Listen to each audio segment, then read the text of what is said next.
Now, after loot options, and remember, you can always come back and change this stuff, is user information. Now, this seems pretty innocuous, but this is important. We have built-in blogs set up that are embedded in Quest. We've got a reader that you can use.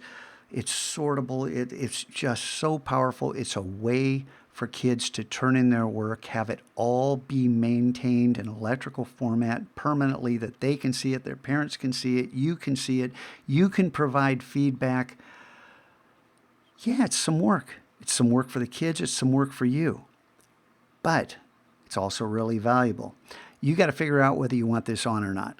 Again, you can change your mind in the future. Think it through, though. I strongly recommend you use this. It's a great feature. Now, as far as seats go, I teach in a computer lab, and I number the computers, and I use this as a seating chart. The clipboard here is what I use to take roll.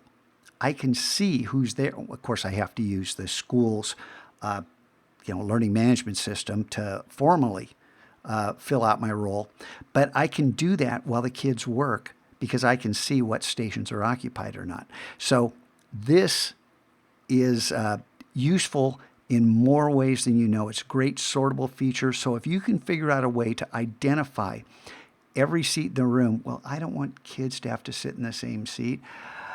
Okay, that's up to you. This is really beneficial, and maybe you can think of another way to leverage this, but it's a sortable way to identify different students in different ways, and you can move them around and update things. Use full names. I think in Florida, they don't want kids using their last name if it's going on the internet. So deselect this, and then you get first name, last initial. Or have them register with first name, last initial. It's up to you, however you want to do it. I use full names because I find that really useful because I sort by last name in the clipboard in order to give grades.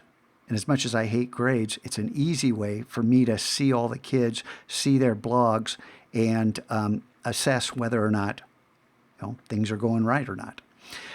The About Me quest, we're getting ahead of ourselves here. This is awesome.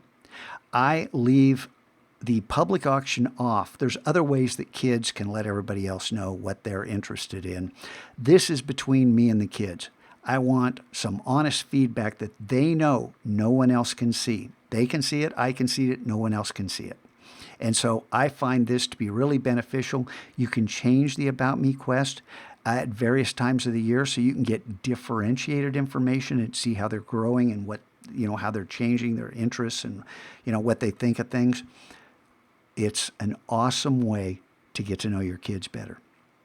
All right, options galore here. And again, if you don't get it right now, you can always put this into play later.